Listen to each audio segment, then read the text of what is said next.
예. 두 명, 숲속 부인 옆으로 앉아서 조용히 흐느낀다. 하여마루 부인을 못 본 채 그냥 가려다가 멈춰 선다. 왜 울지? 내가 크게 잘못했나? 허허. 허나 뭐 당신이 이렇게 될 이유는 없어. 남편을 풀어주고 같이 가서 잘 살면 또 다 잊어버리는 거지 뭐. 당신이야 내 힘에 못 이겨 그렇게 된 거니까. 자, 잘 있으라고. 잠깐. 왜 그러슈? 난, 난 어떡하죠? 두 남자분한테 다 밟히고 어떡하죠? 두 남자가 나한테가 아니고 두 남자분한테. 그죠? 네, 두 남자분한테. 예. 아, 제가 잘못 들었네요. 아, 네. 그런 걸 나한테 묻다니? 해지면 그만이지 무슨 사연이 남아야 한단 말이쇼? 남고 말고요. 자나깨나 이 숲, 이 땅바닥, 그리고 당신, 모든 게 내 눈동자 속을 떠나지 않을 거예요. 하요마루를 내 남, 의아한 들었습니다. 네. 지문은 안 읽었으면 좋겠어요. 알겠어요. 네. 네네. 그러니 내 남편에게 한번 기회를 줘야 해요. 기회라? 무슨 기회? 무사로서 명예를 찾을 기회. 아니, 자기 부인의 명예도 함께 찾을 수 있는 기회 말이에요. 알아들으시겠어요? 그거 아주 묘한 소리를 하는군. 꼭 그래야 해요. 명예를 따질 곳이 따로 있지. 여기선 좀 어울리지 않는 소린걸? 기회를 줘요. 남편에게 명예를 되찾는 기회 말이에요. 당신이 진정 남자라면 내 얘기를 알아들을 거예요. 그러다가 내 남편이 지면 난 물론 당신 거예요. 어때요? 정정당당한 게 좋지 않아요? 허허. 속이는 수작도 여러 가지로군. 날더러 직업적인 칼쟁이인 무사하고 겨뤄보라. 이건가? 허허. 그렇게 호락호락 넘어가진 않을걸? 아니, 그게 아니라 당신 내가 남편을 이렇게 해 주길 바라는 건 아닌가? 여자란 원래 믿을 게 못 되니까. 안 돼. 그럴 순 없어. 여자 하나 때문에 난 여자 하나 때문에 난 목을 걸 순 없어요.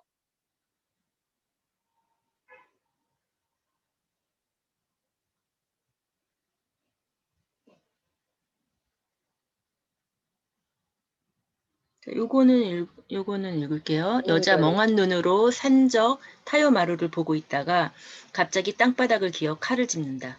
그리고는 남편을 바라보다가 칼을 든 채 휙 돌아선다. 자살 의지를 보인다. 그러나 거의 음, 같은 시각 타요마루 달려들어 칼을 떨어뜨리게 한다. 그리고는 여자를 잡은 채 지그시 내려다보다가 자기 칼을 뽑아 남편의 묶은 끈을 끊어준다. 남편 일어서자마자 마구잡이 칼을 휘두르고 덤빈다. 나무를 의지하고 피하기만 하던 타요마루도 칼을 잡고 정식으로 맞선다. 이때부터 엎치락 뒤치락하는 긴장된 싸움이 벌어진다. 그러다가 칼을 떨어뜨린 무사가 이를 집어들려 하자 타요마루 재빨리 밀어 쓰러뜨린 다음 칼을 내리친다. 비명 들리고 잠잠해진다. 무사를 해치운 타요마루 두리번거리고 여자를 찾아보나 보이지 않는다. 타요마루 걸어 나오며 조명, 재판소로. 역시 칼집이 솜씨는 보통이 아니더군요. 그런데 왜 제가 이기게 됐냐고 모르시겠죠? 그렇게 정식으로 배운 칼솜씨는 역시 같은 수준의 사람과 겨루어야 빛이 나는 거 아니겠습니까? 나처럼 무턱대고 막 덤비는 솜씨엔 그런 미끈한 기술이라는 게 별로 도움이 안 됐나 봐요. 안 그렇습니까, 판사님?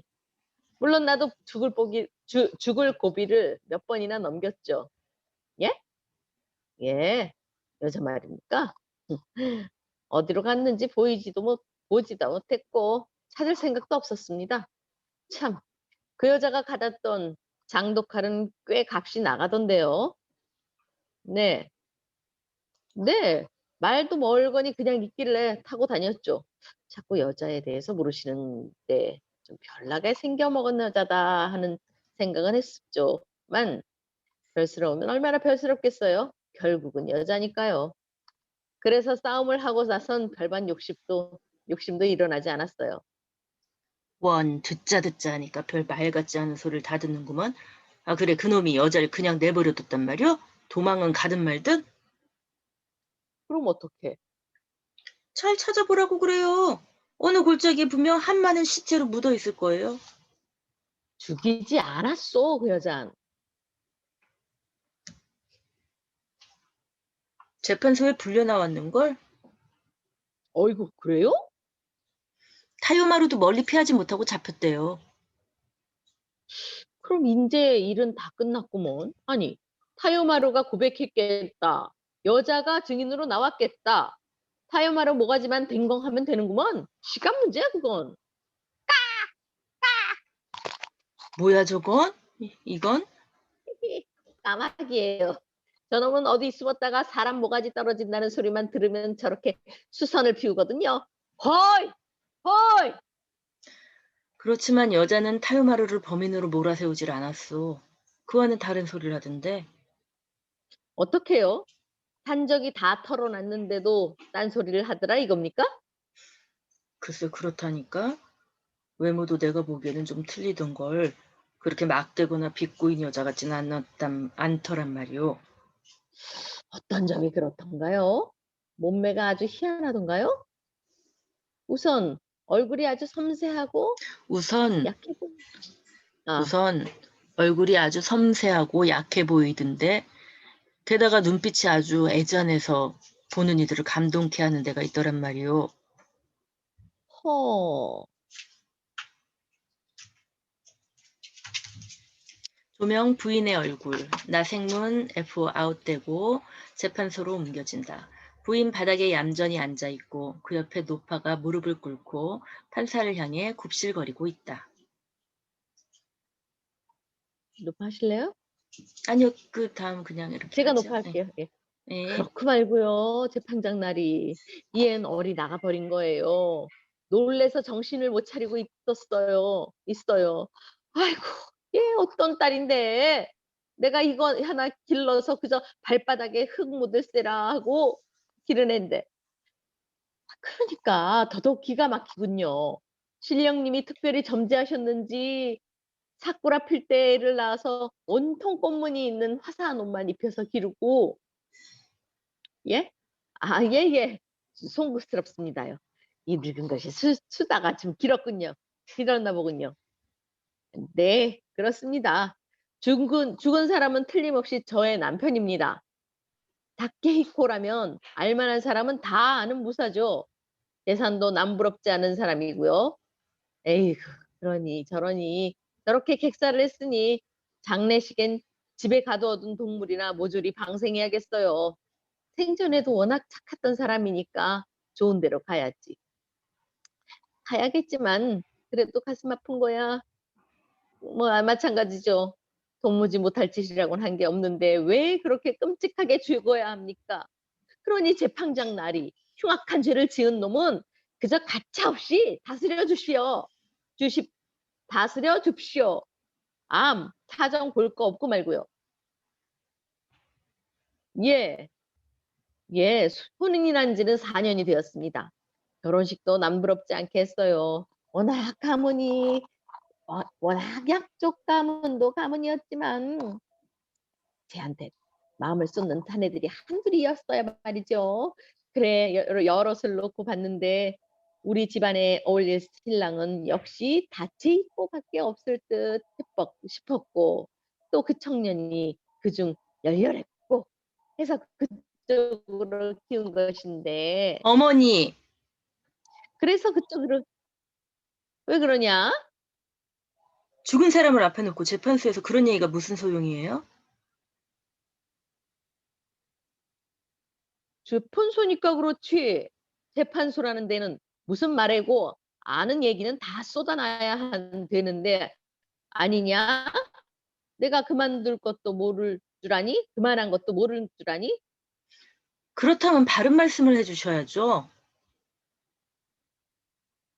바른 말이라니. 아이고 재판장 날이 용서하세요. 제가 도무지 아직도 제정신이 돌아오지 않나 봅니다. 횡설수설하는 듯해요. 하긴 워낙 심하게 놀랐으니까 그럴 법도 하죠. 제 남편은 이름 있는 사무라이였다는 말씀은 맞습니다. 판사님, 하지만 우린 그 집의 종이었어요. 노파 몹시 당황한 표정. 그야 뭐 가문 얘긴가 본데 우리야 늘 그런 가문이 돼 보았으면 좋겠다고 생각을 하고 살지 않았니? 조금 행복해 보이게 꾸며댔기로서니 그거야 살인하고 관련이 있는 것도 아니고 안 그렇습니까, 판사님? 어머니, 아무데나 그런 생각을 하시면 어떡하죠? 그 집에서 제일 신임을 받는 처지였다는 것쯤은 몰라도. 그리고 지금은 그분이 죽은 걸 밝혀내는 마당 아니에요? 어머니 자랑할 게 따로 있지 그렇게 아무 말씀이나. 하긴 어머니가 신임을 받는 종이었기 때문에 저도 그분을 사랑할 수 있게 된 거예요. 전 제 소망이 이루어지리라고는 상상도 못했어요. 워낙 근엄한 표정인데다가 좀채 서로 마주치는 기회도 적었어요. 그러던 어느 날 그분이 갑자기 내게 관심을 보이시군. 대갓집에서 지켜야 하는 법도에 대해 한 가지, 두 가지 가르쳐 주시는 게 아니겠어요? 그분의 뜻을 쫓기 위해 이를 악물고 배워왔어요. 그리고 얼마 후 우린 결혼을 하게 되었습니다. 전 그분 곁에서 마치 행복한 꿈을 꾸는 새인 양 불안해하기도 했습니다. 꿈이 깨면 어쩌나 하고 말이에요. 그런데, 네, 재판장님, 그 얘기를 하겠어요. 생각만 해도 끔찍하지만 생각을 더듬어 사실대로 말씀을 드리겠습니다. 그놈은 야심을 채우고 일어나면서도 제 남편이 보는 눈앞에서 야비한 수다를 늘어놓았습니다. 다른 여자들하고 제가 이렇게 틀리더라고요. 그런 야비한 말을 말이에요. 그래요. 지금도 귓가에 그놈의 웃음소리가 들리는 듯해요. 조명 숲속으로 옮겨지고 나무 위에 묶여있는 남편, 그 옆에 좀 떨어진 곳에 엎어지듯 엎드려 있는 여인, 타요마루는 목이 타는 듯 벌컥벌컥 물을 마신다. 이봐, 내 이름 정도는 알겠지? 귀가 먹었나? 내가 타요마루라 그랬어. 놀랬지? 놀래지 않는 걸 보니 모르는 모양이군. 그럼 가만히 있자. 어디서들 오셨길래 내 이름을 모르지? 다음에 세월이 가면 말씀이야. 날 사귄 일이 있었다는 걸 기념으로 할 날이 있을 게야. 비록 보잘것없는 태생이긴 하지만 이 숲속의 거인 타요마루와 관계를 가졌다면 두고두고 자랑감이 될 게야. 에이, 그렇게 표독스러운 표정을 짓지 말라고. 참, 저 서방님은 칼을 좋아하신다고 그랬겠다. 손잡이에 요모조모 비금속이 붙은 칼이라니 정신이 싹 나는 모양인데 나가는 모양이던데. 뭐 할 말 있으면 해보시지. 옳지, 칼을 달라 그 말씀인가? 드리지. 난 약속을 지키는 사내라고. 자, 안 돼!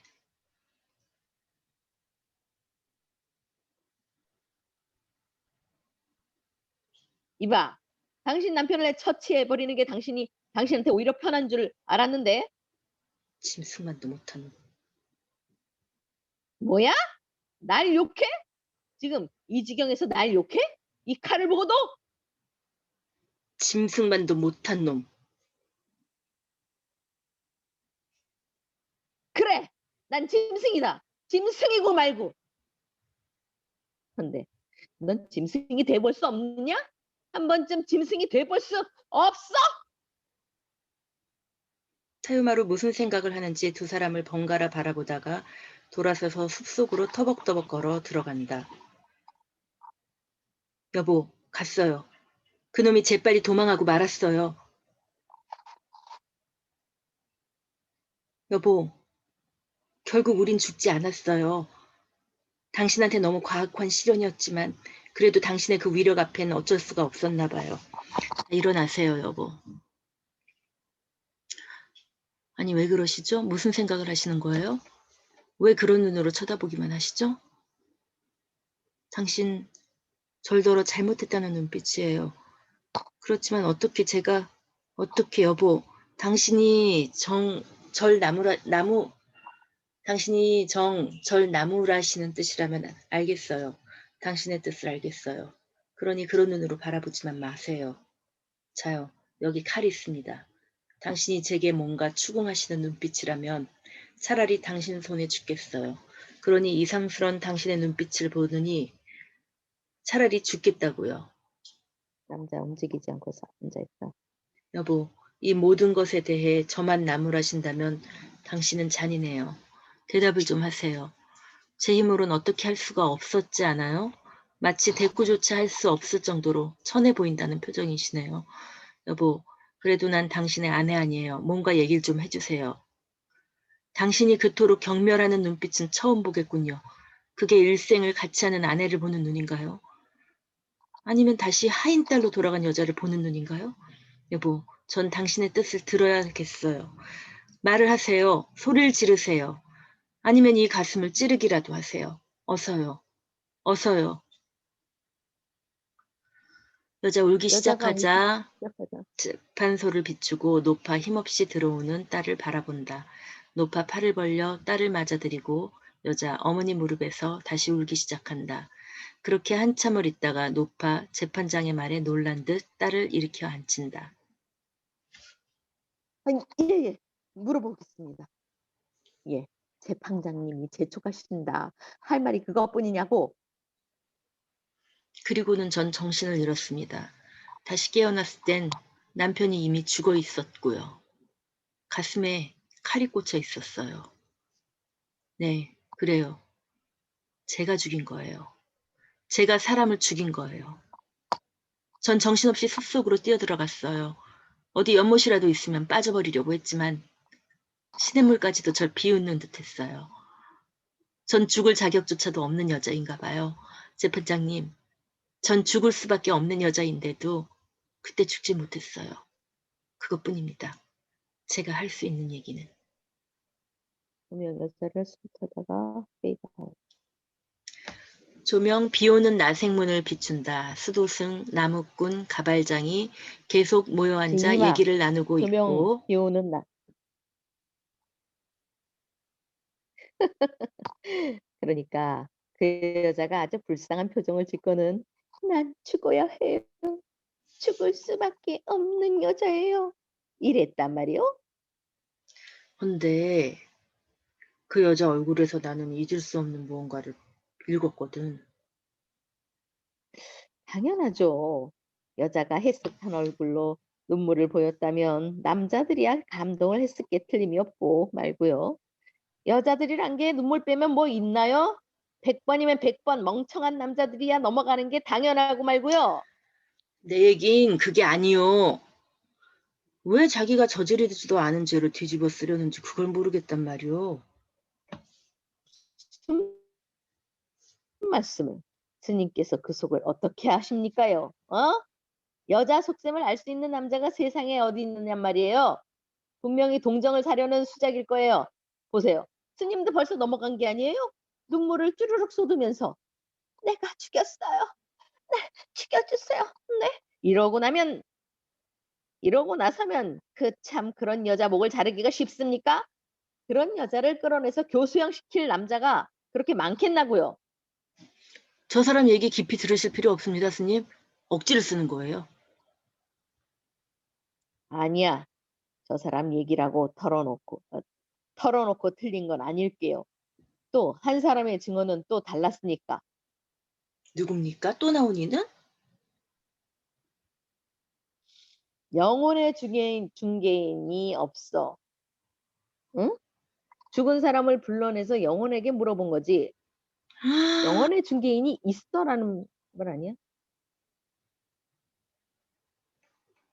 그렇다면 무당인 모양인데 남자 성장에게 얘기라도 시켰나요? 대답도 나왔고요. 아니 여태까지 있었던 증언하고 틀린 소리가 나왔어요? 아유 답답해라. 여자의 그 차분한 목소리가 어떻게 거짓일 수가 있으며 별 수 없이 죽음을 앞에 둔 산적의 진술이 어떻게 거짓일 수가 있을까? 죽기로 결정됐다고 뭐 다 바른 말 합니까? 그런 법이라도 있어요?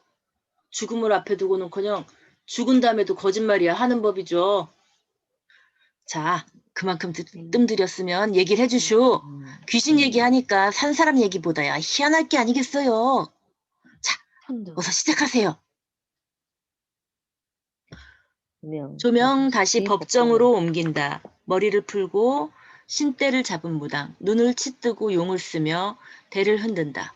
그리고 몸을 뒤틀며 허공에 무엇인가를 잡으려고 애를 쓴다. 그러다가 신대를 거머쥔 채 무녀 땅바닥에 주저앉아 뚫어질 듯 허공을 응시한다. 그리고 무엇인가를 얘기를 시작하는 표정이 된다.